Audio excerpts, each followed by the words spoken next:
question tourne autour de... Donc, la question est posée à Mamadou Khalid.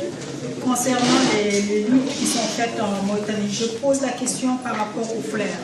À un moment donné, il y a eu la création du FLAIR en Mauritanie qui regroupait un peu les organisations qui luttaient sur plusieurs plans.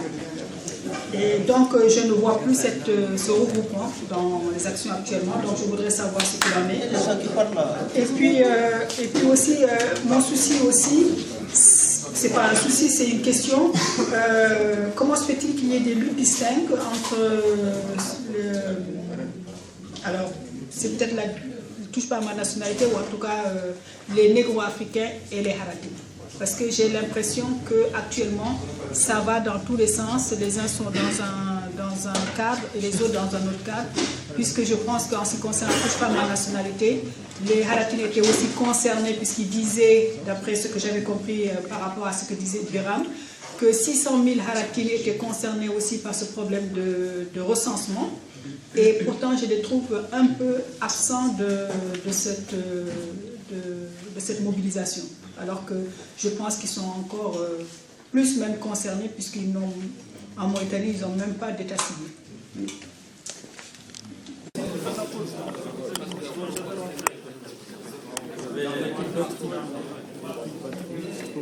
vais essayer un peu de silence. Je vais essayer de répondre aux questions qui m'ont été directement posées et je laisserai les autres à M. Barr. La première concerne le FLAIR.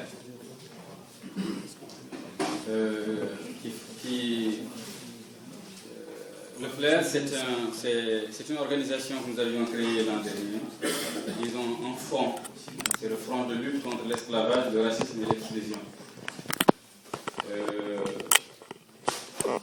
Nous l'avons créé, pourquoi et comment?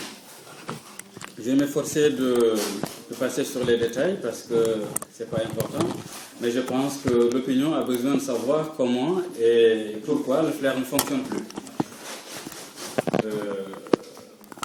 Nous, les camarades avec lesquels je travaille et moi, à l'image, nous avons un principe, c'est que nous sommes convaincus que le système en place en Mauritanie est si puissant, si fort, qu'aucune organisation, aucun parti politique, quel qu'il soit, ne pourrait seul arriver à bout de ce système.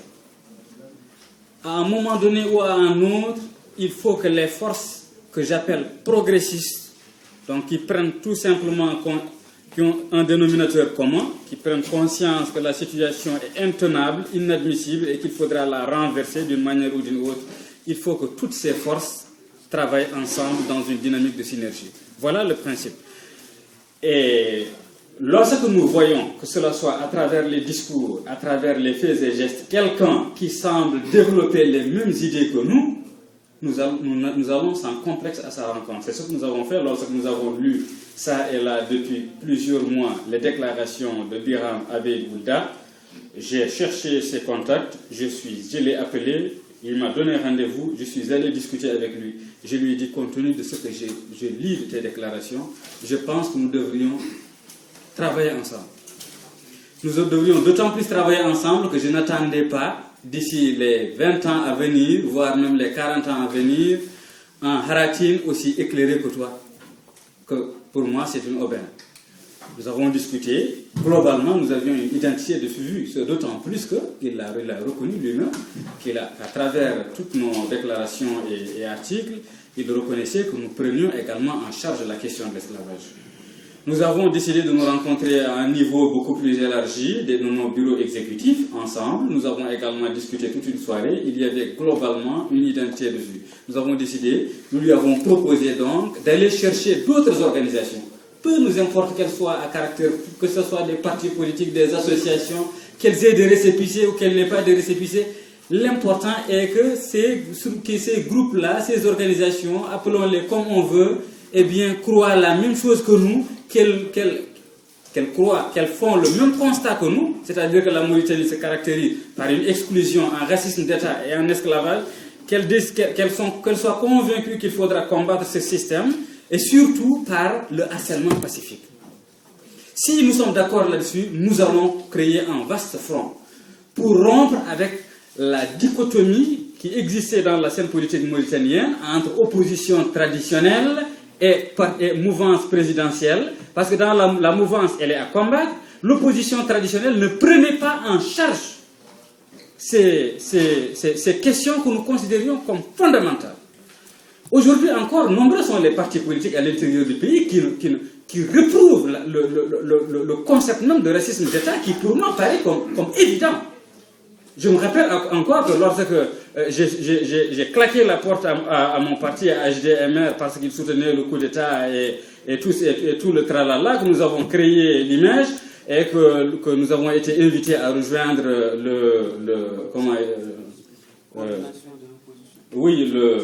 le front de l'opposition. Et je me rappelle, pour préparer la conférence de presse, qui devait marquer le ralliement de l'image à ce front qui combattait le putsch, Mouloud, qui à l'époque présidait, le président de l'UFP, présidait le front, nous avons passé 2 heures de temps à discuter parce qu'il ne voulait pas, parce que lorsqu'il fallait que je présente d'abord l'image, ses objectifs, il ne voulait pas que je parle de racisme d'État. 2 heures de temps, il a voulu me dissuader. Au bout de 2 heures, je lui ai dit, monsieur Mouloud, si vous que je considère comme un des plus progressistes, tu ne veux pas du tout que je parle de racisme d'État, que tu penses que ça pourrait frustrer certains, ça veut dire que je n'ai rien à faire là, au revoir. Il me dit, alors dans ce cas-là, anime ta conférence de presse comme tu l'entends.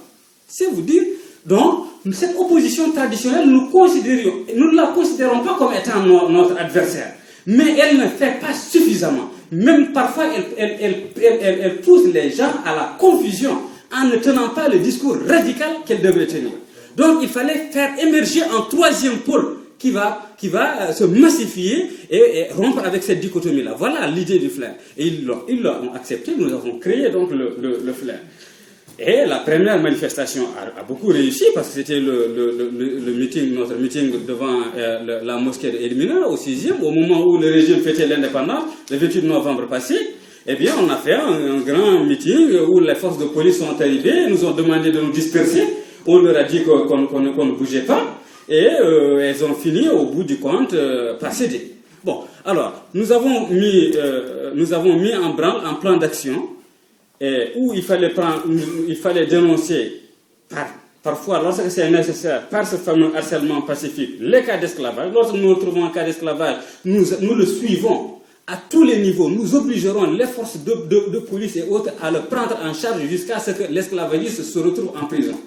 Même sous idem, lorsque nous commencerons à réclamer, par exemple, l'introduction des langues nationales dans le système éducatif, nous passerons de marche en marche jusqu'à ce que l'on ait cette revendication. C'est cela le principe. Et donc, nous avons mis en branle, et j'étais d'ailleurs, entre-temps, avant le 28 novembre, je suis venu ici en France, où je séjourne pour les besoins de mes recherches tous les ans du reste. Et donc, il y a eu une action, dans ce cadre-là, après ce 28 novembre, qui s'est mal passée, et qui a conduit nos camarades complètement en prison. Parce que la police a trahi à un moment donné, et certainement aussi parce que l'action elle-même n'avait pas été suffisamment bien préparée.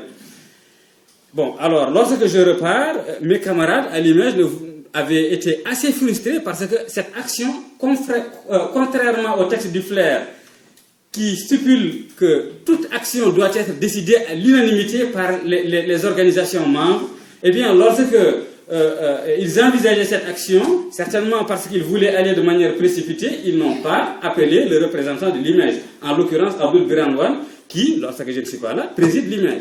Il n'a pas été joint à la réunion, et on l'a appelé vers minuit pour le mettre devant le fait accompli. Donc, lorsque ça s'est mal passé et qu'ils se sont pratiquement tous retrouvés en prison, ils ne voulaient pas du tout agir. Parce qu'ils nous disent, ils ont décidé d'y aller tout seuls, il faut qu'ils assument. Et j'ai usé toute mon influence pour dire, ok, dans le fond, vous avez raison. Ils ont piétiné les textes, ils n'ont pas fait ce qu'il fallait. Mais c'est la première erreur qu'ils font. Nous ne pouvons pas, sur la base de cette erreur-là, croiser les bras, les abandonner dans les griffes du pouvoir. Laissons nos griefs de côté, mobilisons-nous, battons-nous sur tous les plans, nous faisons les libérer. Lorsque nous ferons une réunion de bilan, nous profiterons de l'occasion pour dire que ça et ça n'a pas été. Et prochainement, il va falloir en prendre considération et éviter ce genre d'erreur. Et c'est ce que nous avons fait. Vous avez certainement dû en entendre parler, et nous ne l'avons pas d'ailleurs fait seul, nous l'avons fait avec la diaspora, qui nous a soutenus financièrement. Il y a eu une coordination ici, qui nous a soutenus, qui s'est mobilisé ici. Et nous, à l'intérieur, nous sommes mobilisés sur le terrain par des sittings, des marches, confrontations en mettant en danger l'ordre public, mais également par une action de lobbying auprès des chancelleries, des États-Unis, de l'ambassade des États-Unis, de la France, de l'Espagne, et surtout le Haut Commissariat des Nations Unies aux droits de l'homme. Et toute cette pression s'est abattue sur le régime, de sorte qu'après son jugement, il n'avait d'autre choix que de libérer. Et ils ont utilisé donc la voie de grâce pour le libérer. Bon, Biram a été libéré, et entre-temps, avant d'ailleurs, nous on avait dit que tant qu'il resterait en prison, même au-delà des 3 mois d'exercice de la présidence tournante, nous allons le garder comme président, ne serait-ce que symboliquement. Enfin, alors, au sortir de là, nous allons le lendemain le voir, on trouve ça chez lui bourré de monde, avec tout le monde, et au bout de 2 heures, on lui dit, je lui dis très bien, je te laisse le temps de te reposer, avec tous les autres camarades, et une fois que tu seras reposé, tu nous convoques en réunion, nous allons faire le bilan de tout ça.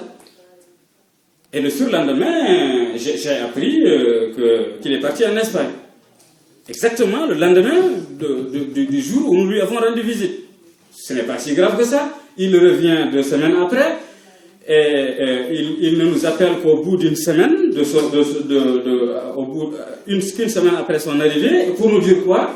Qu'il a retrouvé un nouveau cas d'esclavage et qu'il voudrait que nous allions tout de suite, qu'on se réunisse tout de suite en urgence pour le prendre en charge. Je lui dis, mais c'est pas comme ça. Il est sorti de prison, ça fait 3 mois que nous le battons.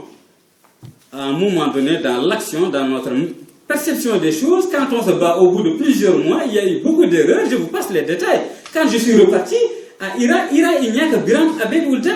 Lorsqu'il était en prison, il y avait 2 camps qui se faisaient la guerre. Moi, j'avais du mal à travailler avec eux.